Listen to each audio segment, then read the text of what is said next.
Mm-mm. Welcome back to the New Millennium Falcons podcast, the first podcast of the 2023 NFL season. 2023 season is finally here, boys. We're in training camp. We're a full week deep, and Patch just came on today, so we're finally hitting. We're finally starting to figure out the makeup of this football team. You know who are we gonna have here at the end of camp? But before we get into all that, fellas, how are we doing? It's been so long. I mean, it's been way too long. I mean, Dansky and Fleek, both of y'all at this point, I think, are getting like contracted out to other shows. I've been seeing all the features from afar, bro. Fleek is the lost brother of the Out of Your Falcon Mind crew. I gotta say, it feels like, you know what I mean. Mike and John really trying to poach our boy, so we had to get a new show back up. Come on now. Yeah. And what Fleek was saying from when he went to training camp is that the folks wanted more shows from us. So as we had to get to what the people wanted, right? It was time to bring the show back into training camp. Preseason's almost here. I know most of y'all don't care about preseason, but you know your boy care about preseason. 53 men have to make this roster, boys. And Arthur Smith said it's going to be a hell of a challenge this year. I'm excited. He said Felipe Frank's gonna be one of the 53 though. We got design plays in the book for him. Sweeps. Okay. That's positionless football, baby. Hey.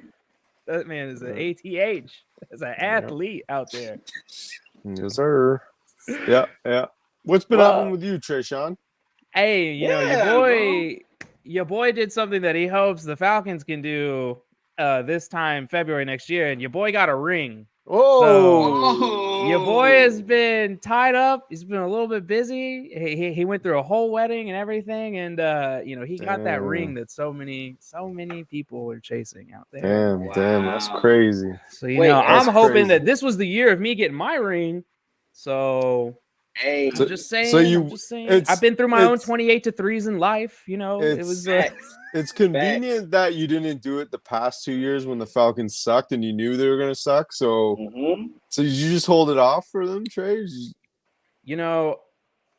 I needed to have an off season where there was some hope, right? Like I couldn't do this in an off season of despair or anything. So this is the one, Bay. Let's go to the altar. One I was like, hey, we gotta do this right now, because if it doesn't work out this summer, it's gonna be a couple more years of what it was before. But yeah, we gotta take it care of. So that's good. Congrats, man. Congrats. More life. Yeah, congratulations, my brother. I appreciate it, and y'all got me back now. Are the only members of the pod that aren't married now.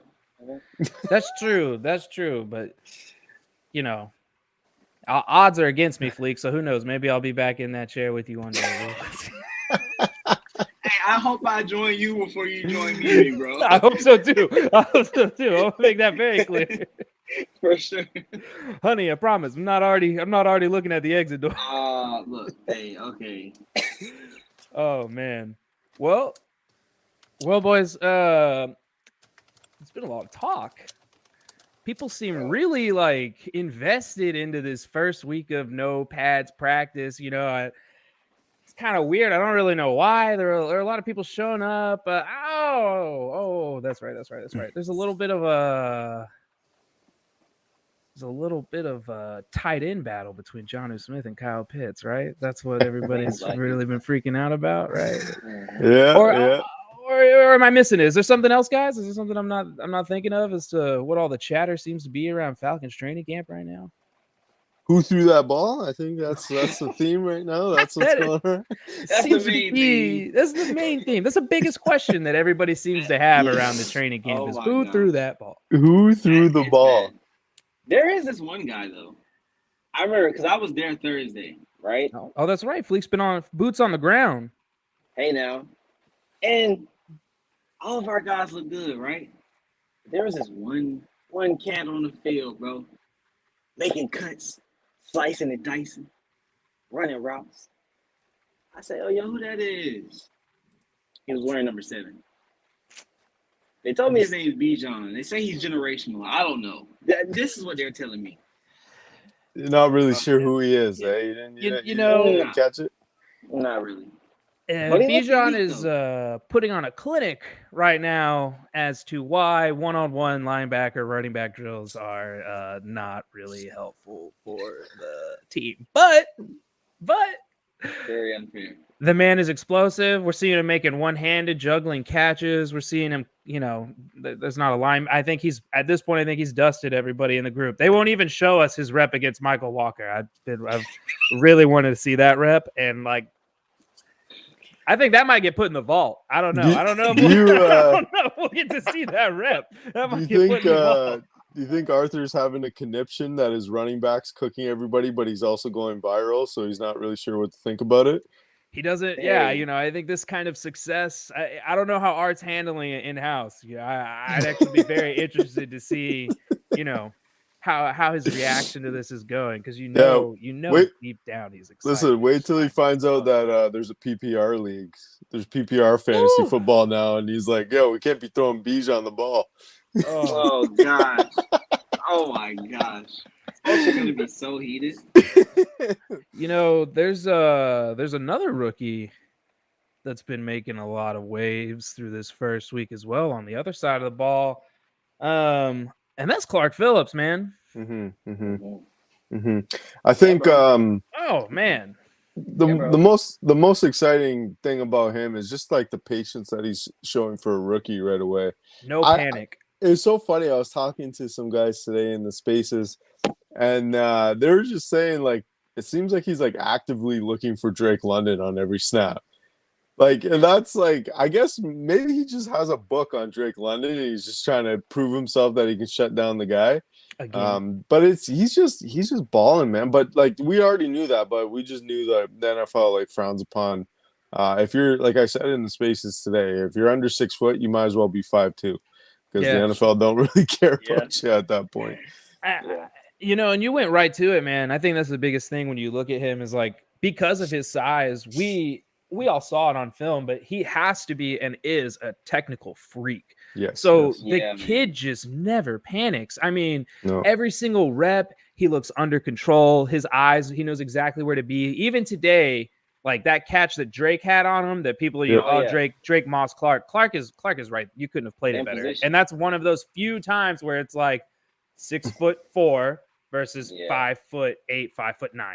And it's like, if your quarterback has to make the, super low percentage throw to be able to make a completion on Clark Phillips, well, we'll take that every time. Right. Yeah. He's right there to make a play.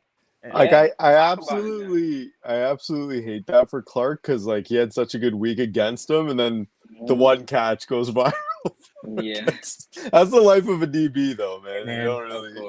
You know what I mean? Yeah. No, talk about a guy that trusts himself, though. You're absolutely right. Like, being there, it's training camp. And I was there when they didn't even have pads on. That was the first day they had pads on. So, like, of course, there's only but so much you can tell. But he stayed in phase of, like, he was sticky. Like, running those drills. Like, he looked really well. He looked like he belonged there. And I already believed that. I couldn't believe he fell to the 4th round. I could believe it because, like, the athleticism concerns and height concerns and whatnot. But the 4th round, to me, was like, wow, like this guy fell to the 4th round. I think he really is talented enough to hang with. I think he may be showing that a little bit, that he's talented enough to hang with wide receivers in the NFL. So I'm interested to see how that turns out at that nickel position, because I don't believe he'll be playing outside, at least not this year. I think that probably will do. It'll be interesting to see if he gets moved around a little bit. The name at corner we haven't heard, which I'm like, I guess it's good for multiple reasons that we haven't heard, but we haven't heard Mike Hughes' name like once. Like, I forgot he was there. I didn't see his name pop up until they were talking about the punt return battle, which I'm like, oh yeah, that's probably what he'll end up doing this year for us. But Clark seems to be pushing his way up the roster, man. He's making space. They're not gonna be able to keep him off the field.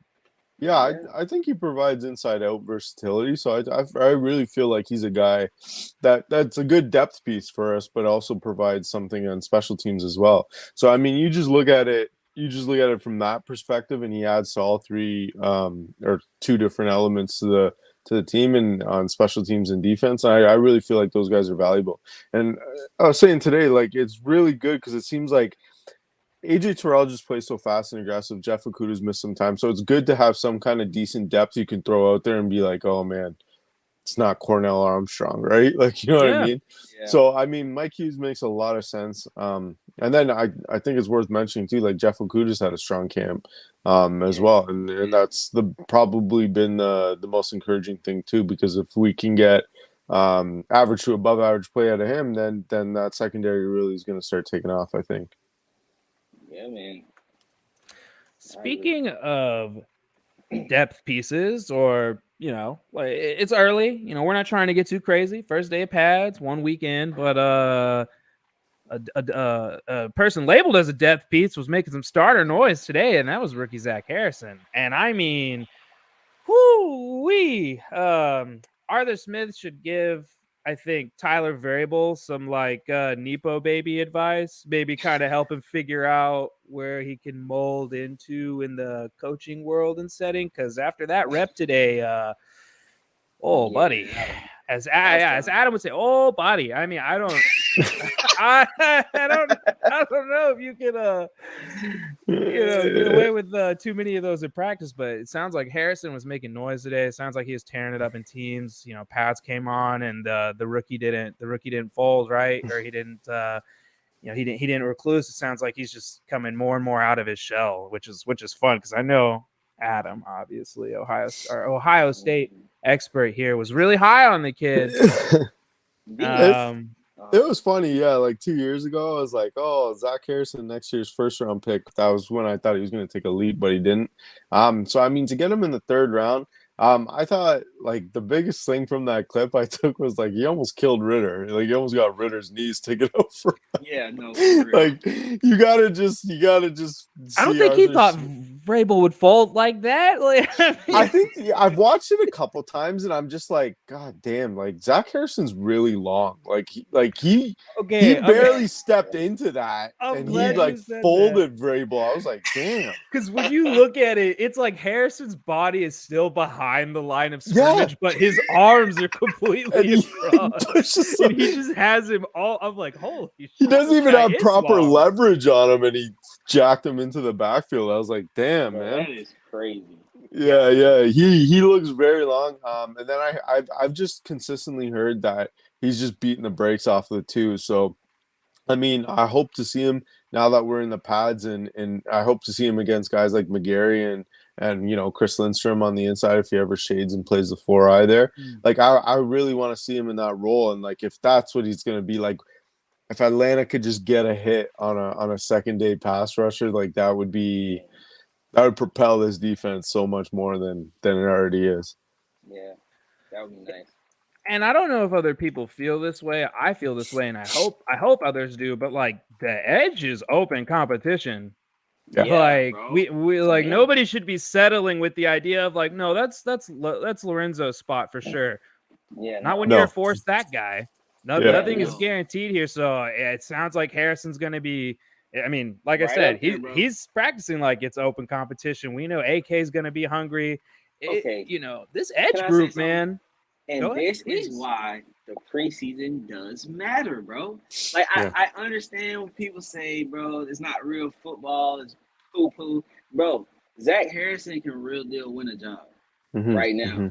If he has a strong showing, if he keeps his trajectory and goes throughout the preseason and has a better performance than guys that he shouldn't, and is performing against maybe if he starts getting snaps a little with the ones in game 3. Dang, there are only 3 preseason games now, huh? 2, so it'd be game 2. I would mention like I would say because Calais Campbell, I'm assuming, is not going to play a single preseason snap. That probably helps Zach Harrison as well. So he'll probably be like next in line and be like the rotational piece, because we all know Ryan Nielsen likes to rotate through his D-line. So he will probably see number 1 O-lines, right? So I think that'll be the most encouraging thing. I think people think like he was like a super project. He is a project, but like he was a stout run defender for us. He's a sound off the edge. He's got lots of discipline in playing the run. So I think That's what I said. Like, it's probably best case scenario for him because there's no pressure for him to start week one. But in the same breath, he's going to a pass rush specialist as a coach in Ryan Nielsen, and that's probably where he needed. Because in Ohio State with Larry Johnson, I mean, he is legendary in his workouts. Chase Young just talked about it. He brought Montez Sweat there, and he said that was one of his best pass rush workouts. But two, I just know with coaching, sometimes the same coaching doesn't get through to the same players. Sometimes you need different styles of coaching. And going from Larry Johnson to Ryan Nielsen, like that's really good. You're getting two pass rush coaches who are like I wouldn't say Nielsen's legendary, but he's on the way to becoming a very good pass rush coach. And I think that's exactly what Zach Harrison needed. Just a breath of fresh air and a different voice. Yeah, no, and I think like you said, Nielsen's a guy where it definitely is like within the league. He's very well respected, especially as a D-line coach. He had the respect of all of his vets, all of his players coming over from the Saints, and like you mentioned, we've just seen the body of work of what he's been able to do, and with the players that they've been able to get and kind of mold into what they need for their system. So, guys, we mentioned it at the beginning.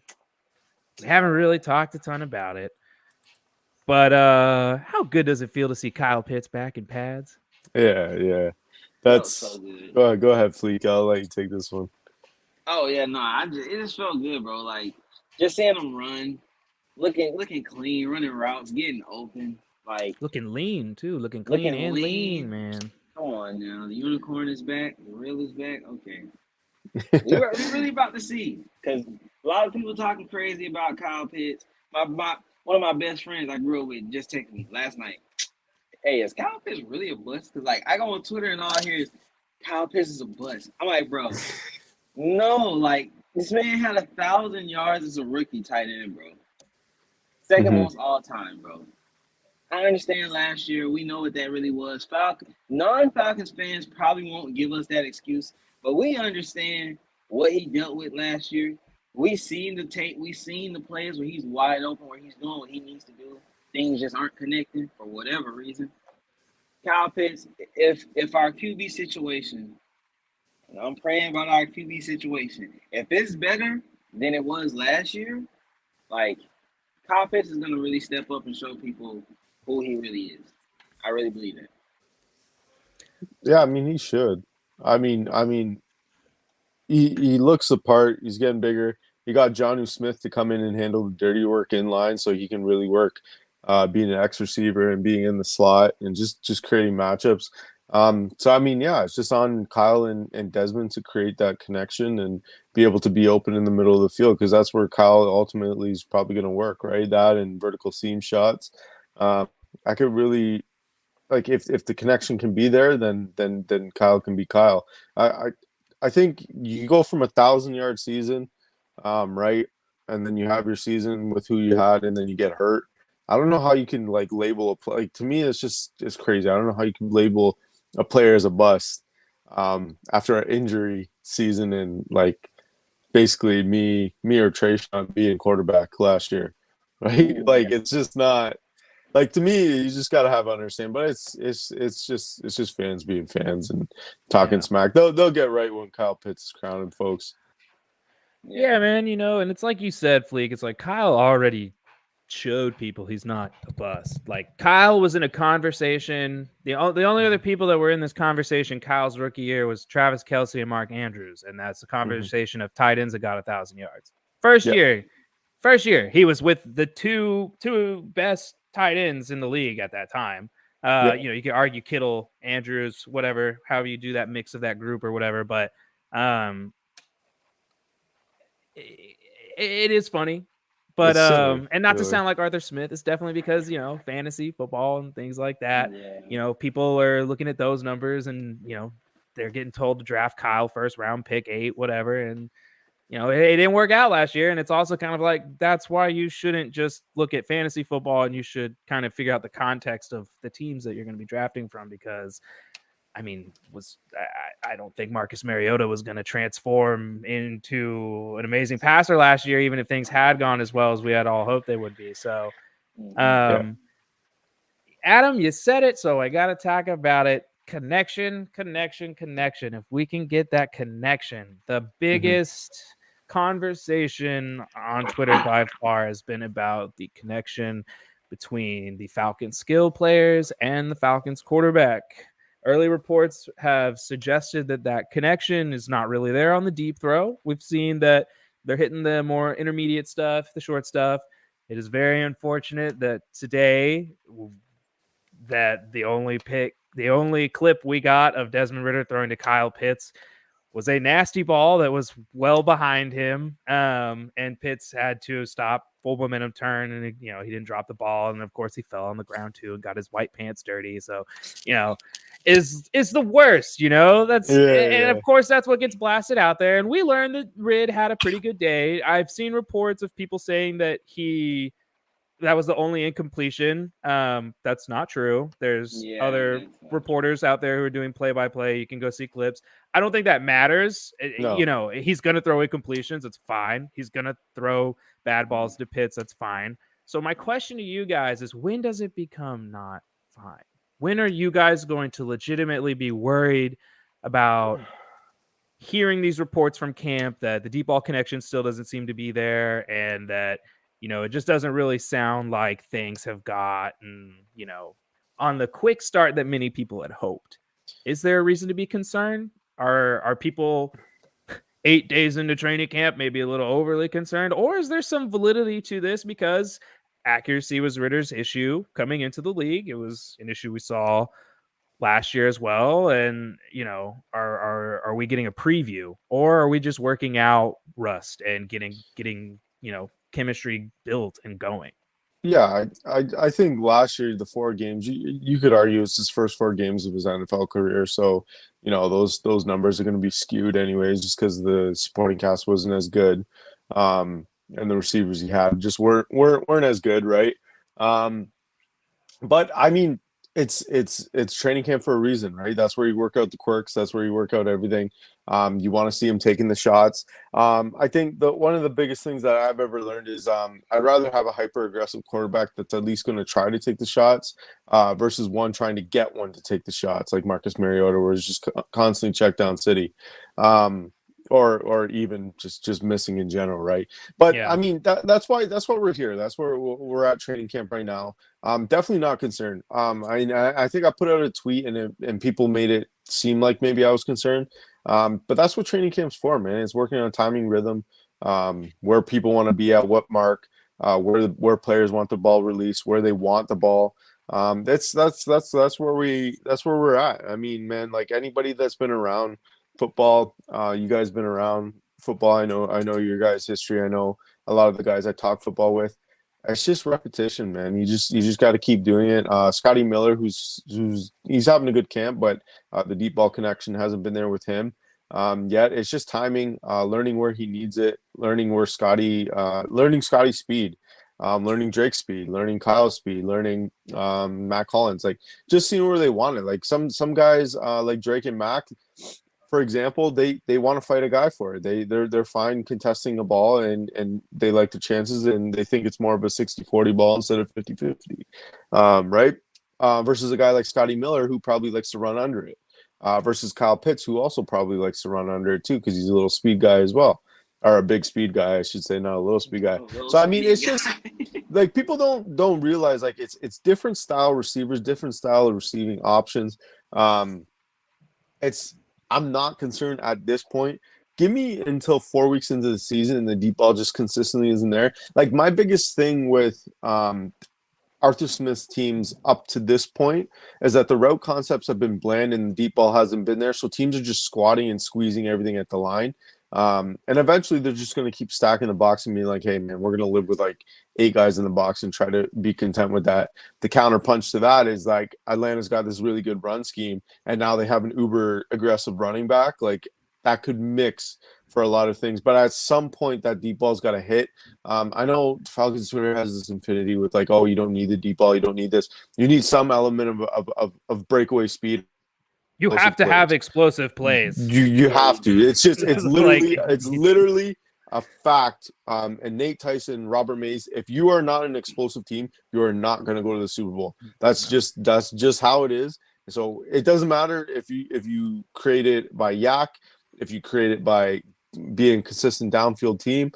The deep ball or some kind of explosive play has to be in your repertoire as an offense. So it has to come either if you're consistently getting it from Bijan just being a god and he's busting off 1,500 yards in the season plus adding another 500 in the pass game and just being that's who your guy is, then that's how it is. But it just has to come in some variation, right?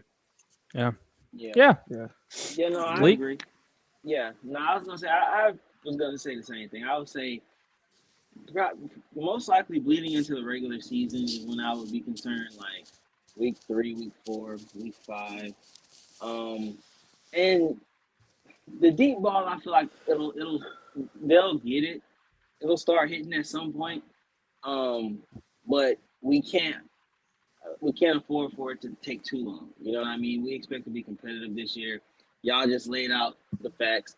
You have to have explosive plays to win games, to win multiple games in the NFL, to win playoff games in the NFL for sure. If you plan on getting to the Super Bowl, and that's what we play for. So they have to get it right at some point. I have faith that they will.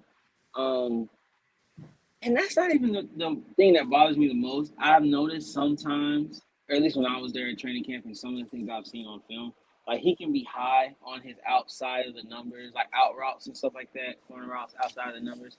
He can be a little off on those throws sometimes. If he tightens that up though, I'll feel a lot more comfortable. But Mhm. the deep ball has to come though. And I Yep. think people also I think people think when we say deep ball or like when they imagine a deep ball now, I think people like go to a Josh Allen type throw or they go to a Patrick Mahomes type throw. And I'm like, no, I'm talking about the exact throws Marcus Mariota was missing last year. I'm talking Yeah. about Yeah, simple one-on-one coverage, wide open receiver, play action deep shots. Like, I'm yeah, not asking him to do anything crazy. I'm not looking for some off platform, whatever. I know yeah. who he is enough as a thrower to know what to not expect of him. Mhm. Right. So we're literally sitting here. And we're like, hey man, hit those shots. Be Ryan Tannehill. Know how to make your layups because when Mhm. they're there and if you're efficient, you will have a long career in this league. If you can be an Yeah. efficient deep shotter, then you're going to be fine, man. And that's all you have to do in this offense. But I'm with both of y'all. You know, this is the time to get this out of the way. This is the time for the ugly throws. This is time for chemistry, everything like that. Once we get into the season, you know, that's really when we should start to be concerned. But I will say for people that are already concerned and, you know, however they're feeling about this news, I'd say that is like decently valid. But just remember, training camp is so weird. Preseason's so weird. Every season we see and hear reports of things being awful or looking like this. Last year, the Jets camp was telling us those guys were going to the Super Bowl. Yeah, And they man, that said that the was so Falcons annoying. were easily the worst team they've ever seen in their entire lives. This, that, and the other. And then we finished with more wins than them, and we're in the playoff race longer. Yeah. Yeah. So, It's you funny know, too. You say about deep ball, but it's like how many times everybody's seen that 3-minute video of Marcus Mariota just missing Kyle Pitts over and over again. How many of those were like just 25-yard post shots? that's exactly what I'm talking I about, just man. need you to Like, make these are that throw. easy shots. Yeah. Just Like, make that 25-yard post shot or the seam shot, a 22-yard Mhm. seam shot. Just if you can routinely hit those shots, I don't need you to be Justin Herbert. I don't need you to hit a 60-yard out route. Like, you know what I Yeah. mean? I just need you to hit the layups so that we can use our efficient run game and just be ahead of the sticks. But then when it comes to calling in and we're at like a 3rd and 6 and the shot's there for a one-on-one look, just hit that one-on-one look. That's all. I'm not even that's what I mean. I think everybody says deep and they're like, oh, what, you want him to hit 6 55-yard throws in the game? Like, no, yeah, I just need him to hit that I'm 25-yard like two throw. 20-yard passes would be fucking icing on the cake. I'm like 2 20-yard passes in some of the games we had last year, and we win those games. Yes. Changes. Yeah. Like Yeah. Yeah. it's literally is as simple as that. It's like there are just points left on the board all the time because former QB couldn't hit those shots. So Yeah. if the new Yeah. QB can just come in and hit those same shots that were already drawn up, everything, then we're good to go. Yeah, okay. Yeah. But you know, Adam, I think you made a really good point earlier. and it's definitely an area that I know you'll be looking at, and I know Hunter, who's not here right now, will be looking at, and that's like the actual passing concepts themselves. Yeah. We if any quarterback can only do so much when they're getting two routes, and basically roll out, make some magic happen if it's not there, whatever. I hope that Art has grown a little bit from that perspective, and it seems like with the assembly of Jonnu Smith to pair with Kyle Pitts, Bijan Robinson to pair with Tyler Algier, you've got starter level talent that can be on the field at the same time. Maybe he does some 2-back sets, some 2 tight end sets. Maybe we see him start to grow in other areas, but we definitely need to see that growth, because it's vital for Ritter too, and for any QB that's going to play under this system, and for Art if he wants to last a long time, especially as a head coach. He's going to really need to develop in the passing game. And the one thing that really worries me about this team is 2 years in a row now we have no pass game coordinator, and now we have a coach pulling double duty for OC / QB coach duty as well. So it's kind of a little worrisome, but Art likes to bet on himself, so we'll see if he rises to the occasion. Super prideful dude, but I mean, like I said the one thing that would probably aid the most for the offense would be to get a pass game coordinator this past offseason. But I mean, the bones are there. Like it looks like from somebody reluctantly put the 11 on 11 and the 7 on 7 on YouTube, and I know you weren't supposed to, and those definitely probably got taken down. But you watched it, right?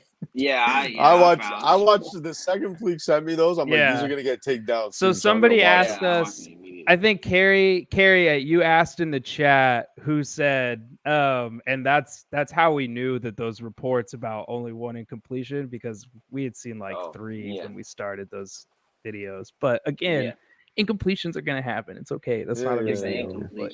Yeah. Also, can I say something too about the pass game concept? I'm interested in what y'all think too, because would y'all consider Ritter a decent processor, like on the field? Yeah, I think to be right. He ran his offense like in college, no problem. He, every film review that I've seen, where people who know more than me when it comes to understanding how to tell QB's processing, says like, he's fine. Seems like it. Yeah, I think the processing there, I haven't said, I don't think I've ever said it on Twitter, but I think sometimes he can be a little bit reckless. Just in terms of like everybody aids that I'll never forget, and this is where I'm saying, when we were playing Baltimore last year, and he was scrambling, and Drake London was coming across the field against Baltimore, and he threw that ball and like just completely, I don't know if he didn't see the corner. He didn't expect the corner to undercut it.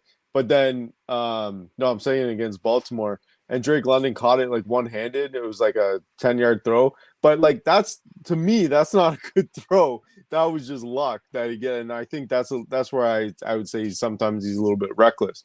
But twofold, like you kind of, like if you're gonna be a gunslinger, that's what you got to be doing, right? Like you got to put it in harm's way sometimes, and just hope your receiver can do it. And he did that at Cincy with Alec Pierce there. So I mean, and that's a Drake London ball, right? That's not a Michael Pruitt ball. You throw that ball to Michael Pruitt, and someone's coming on the field and grab you by the face mask. But like you said, you do it to your playmakers. I'm so interested in seeing Kyle Pitts with Disney this year. Yeah, I'm excited to see Parker Hesse. No, I'm just joking. That's because that's what we're going to see. Lots of Parker Hesse. Yeah, but yeah, I think he's an extremely good processor. I think he can really get through the reads. I just hope that he gives his guys a shot and gives them good balls this year. Yeah, honestly, it is about the throw at this point. Like can he make the throws? I think that's like the big thing.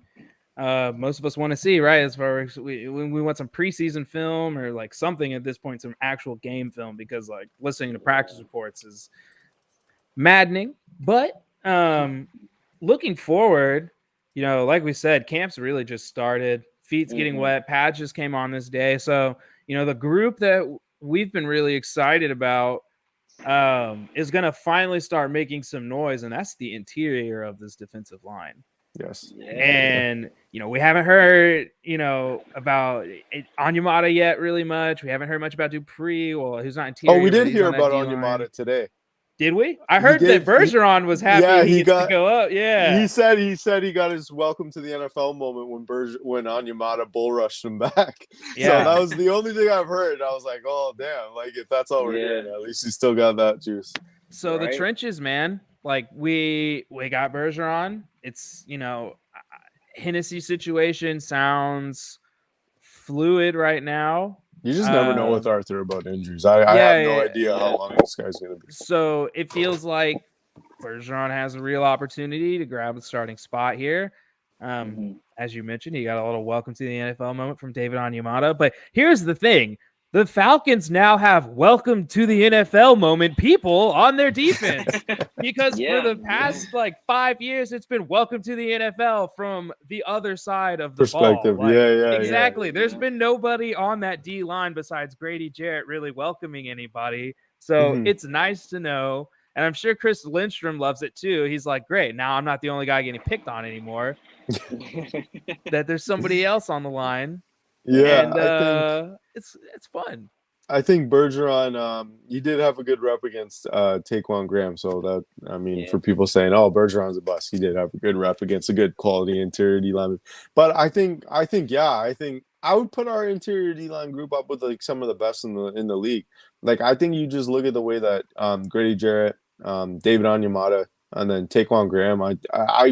I know some people are like a little bit down on him because he fumbled the ball. When is he ever going to run and fumble the ball again? You know what I mean? Like I remember having to defend Taquan Graham. I'm like, listen, obviously he's going to fumble that ball. Taquan Graham is he's modern day Leon Lett, bro. If you know who Leon Lett is, bless that poor man. He was a great interior defensive lineman his whole career. He's a solid great player. He will go down in history for fumbling away a football that he tried to return for a touchdown for the Cowboys.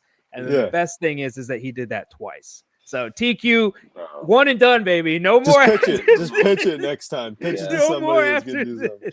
Yeah, he won't be the first or last. I just think it's encouraging to see him, those three, and then Calais Campbell, who can play a little bit of interior D line as well. Yeah, so you're absolutely right. That interior D line group is really gonna probably drive that D line this year. I would imagine. It's nice, man. Dahlman's getting tested every day. These guys in the interior where we know there's a little bit of uncertainty, but now you got guys across the line who are gonna make them. I mean, everybody was making them bring it before, but it's just a higher level of talent.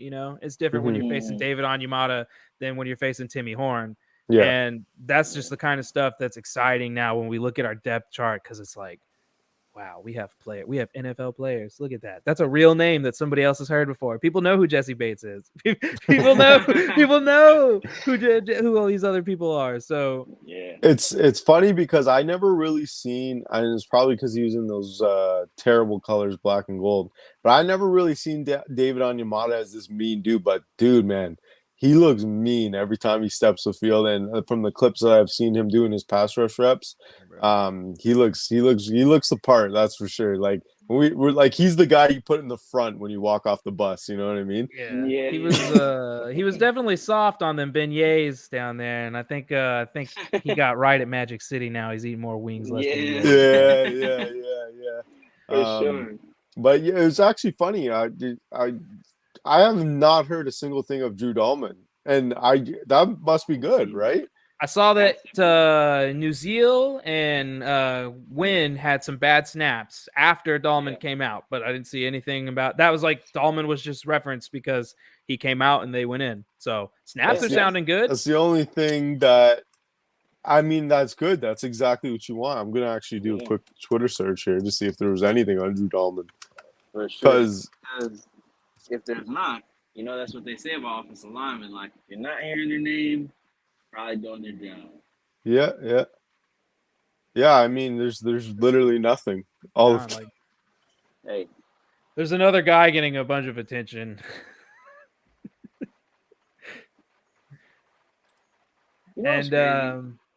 Sorry, my bad. Apparently, had a Arthur really Smith good- said Drew Dahlman had a good day at camp on No, July nice. 29th, whenever that was 2 days ago. 2 days ago. All right. Yeah, there we go. That's all we got so far from Drew Dahlman. Had a good day 2 days ago. Love it.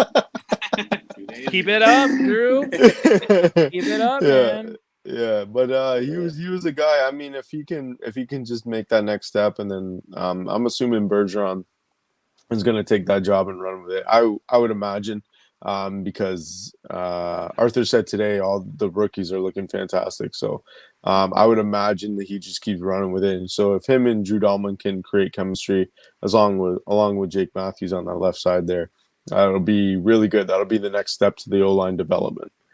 Yeah. Yeah, I agree. I mean, yeah, man, it really would be. It'd be huge. Mm-hmm. Man, we are 11 days away from the first preseason game. So, Ooh. Any hot takes for that first preseason game, Fleek? How much are these guys, like, how much is Dez playing? Right? Like, is he playing the first quarter?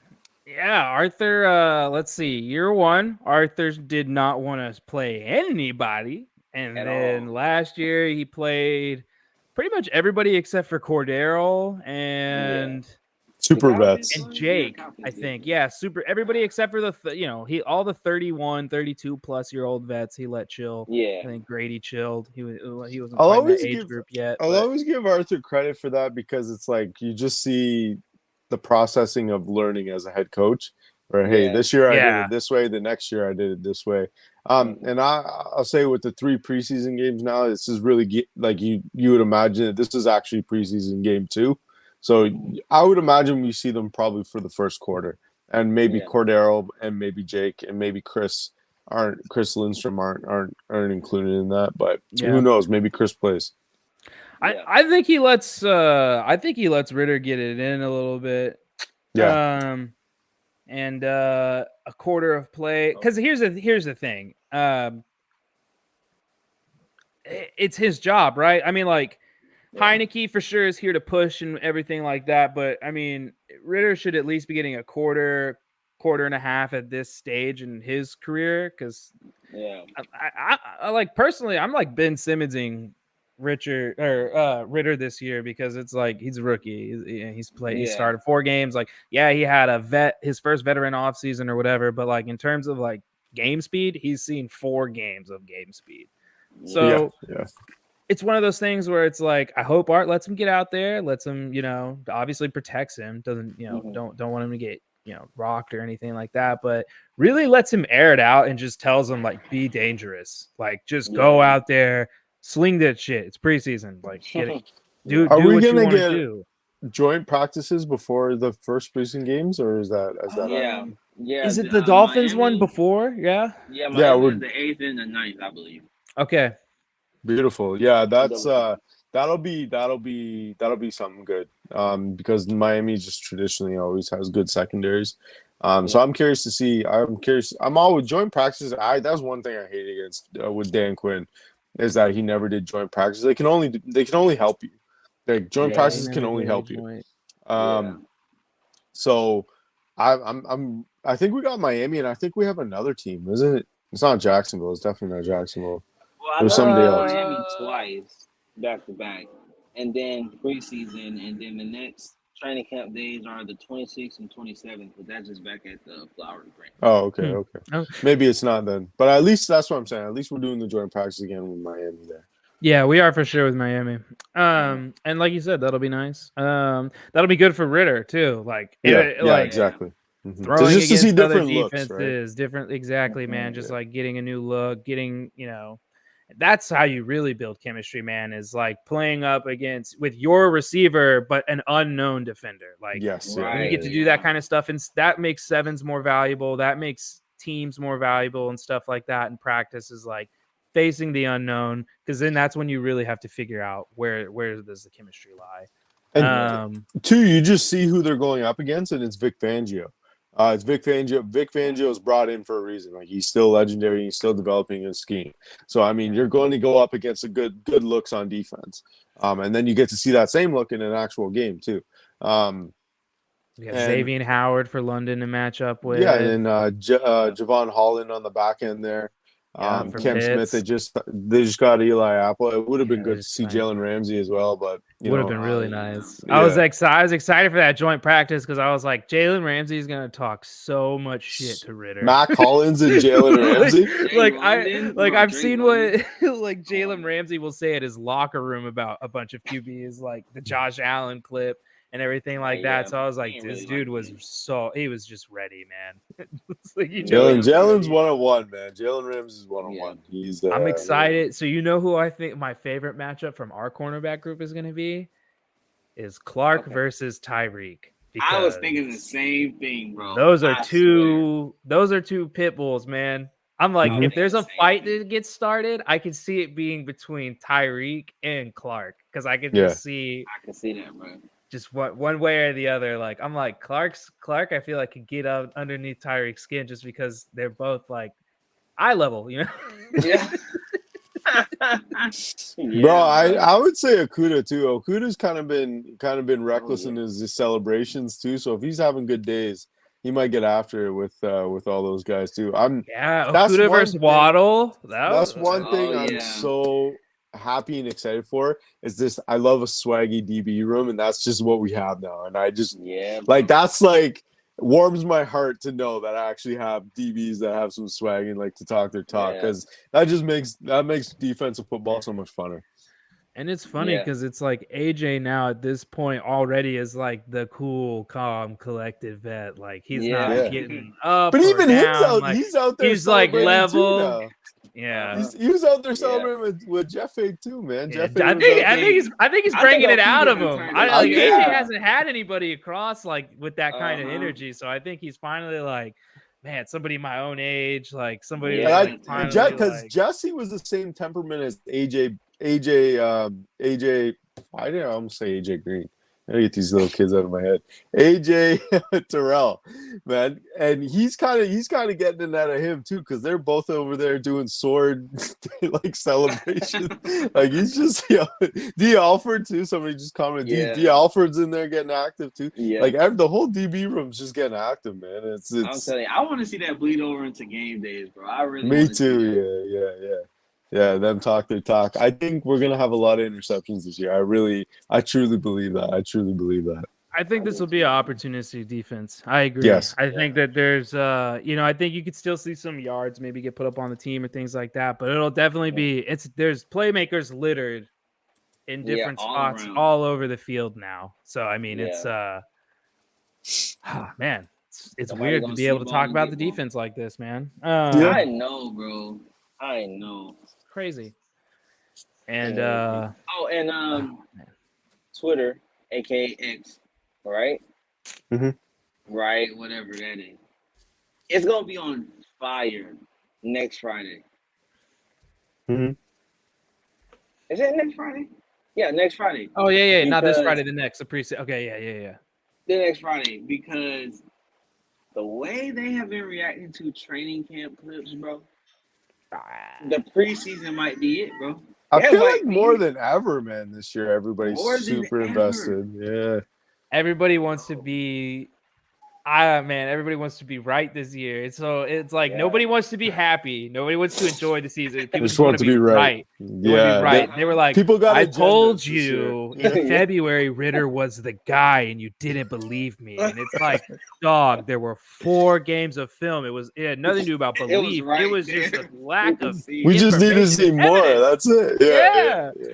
So it's like it's been nuts this year. And I feel like people aren't like appreciating all of the stuff we just talked about when it comes to the secondary, when it comes to do you think Ritter's good or no? That's what they were gonna right.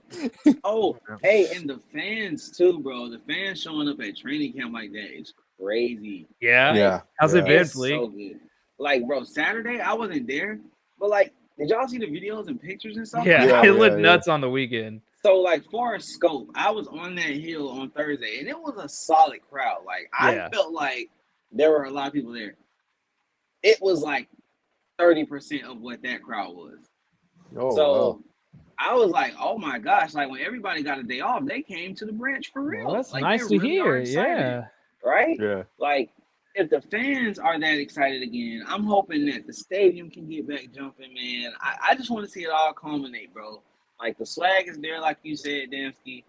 The fans are excited, bro. Like all we have to do now is win some games, bro. All we have Yeah. to do now is win some That's all we games. have to do. Yep. I agree. Well, fellas, is there anything we've missed in this week 1 training camp talk? I think at this point, we all got to see more, right? Like we Yeah, all just and we all got to be patient. Everybody's got Hey, to. the pods are on, so this next week is going to be even more interesting than what's transpired this past week. Yes, Yep. sir. It just Bro, keeps I getting cannot better. wait. That's a good way to look at it. And maybe we'll even see like where Jalen Mayfield is stacking up these days. No. Hey, let's not get ahead of ourselves. All right, they moved that man to right. That's They moved that man to terrible, Fleek. right tackle, and on his first day at right tackle, and again, we're not in pads. He false starts. I was praying that right tackle that Zach Harrison pushed was Ohio State on Michigan crime, and he just got up out of there. But it wasn't. No, like Mayfield was looking over from the side, like I ain't trying to do that all was that. almost me.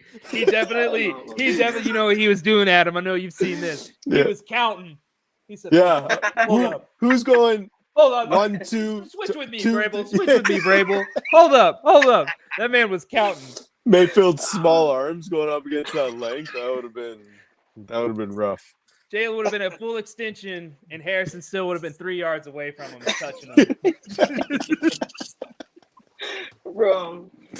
Yeah. So does that? I wonder if that means that Mayfield's running with the 3s then, because I think I was reading that Tyler Vrabel was running right tackle with the 2s. Right, Vrabel's been with the 2s. Yeah.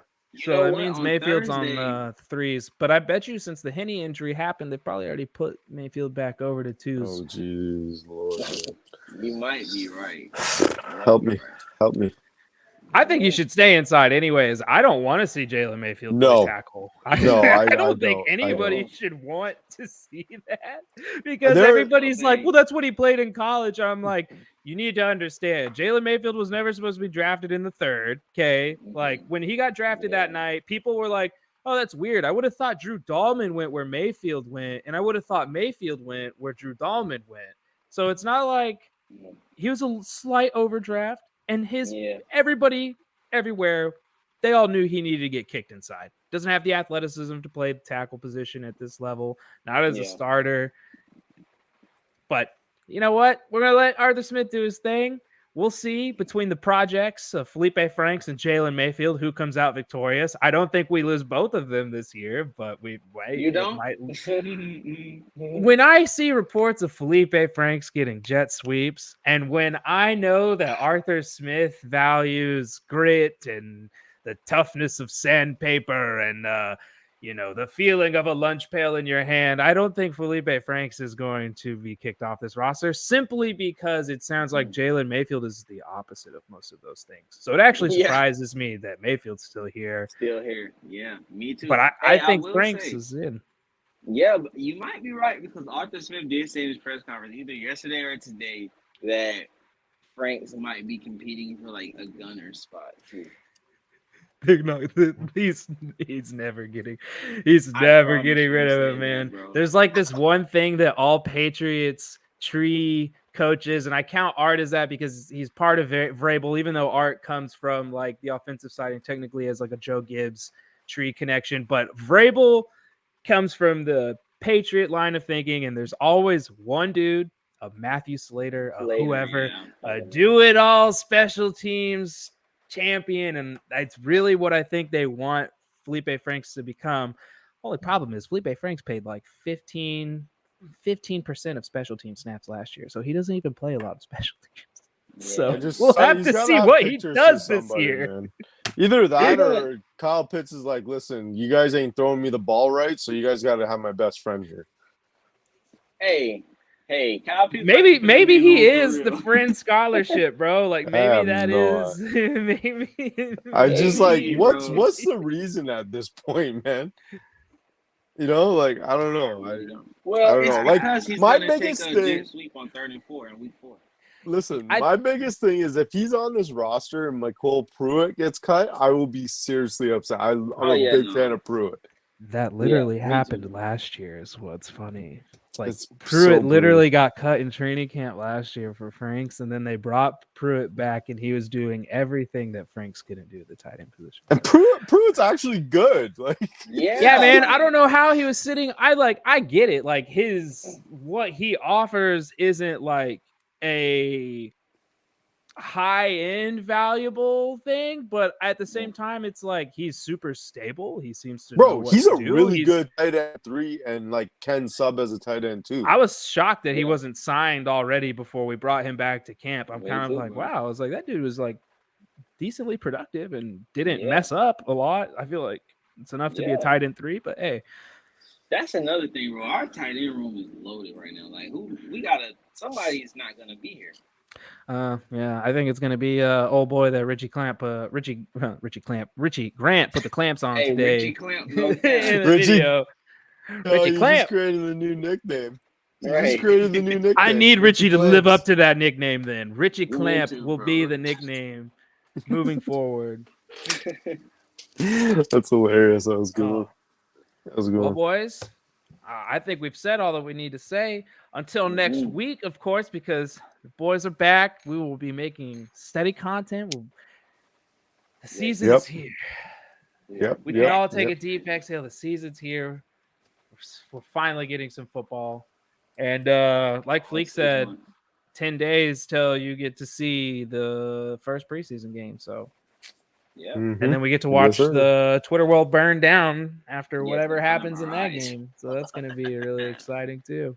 So I was going to say too, what I was saying in our chat was that I plan on doing the Monday recaps. I don't know who's going to join me, but I really enjoy doing the Monday recaps because it's everything's kind of fresh in my head, and I don't get all 22 until I think Tuesday or Wednesday, so I can just go off of what I remember and just kind of like how I was feeling then. I want to do it Sunday, but Sundays are way too busy for me.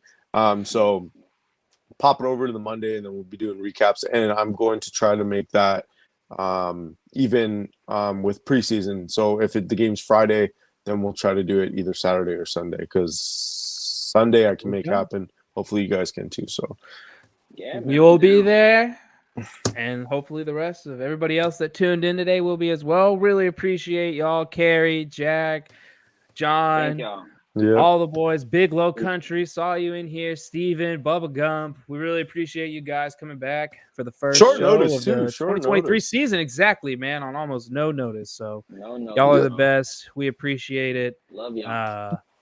And thank y'all. Everybody have a good night.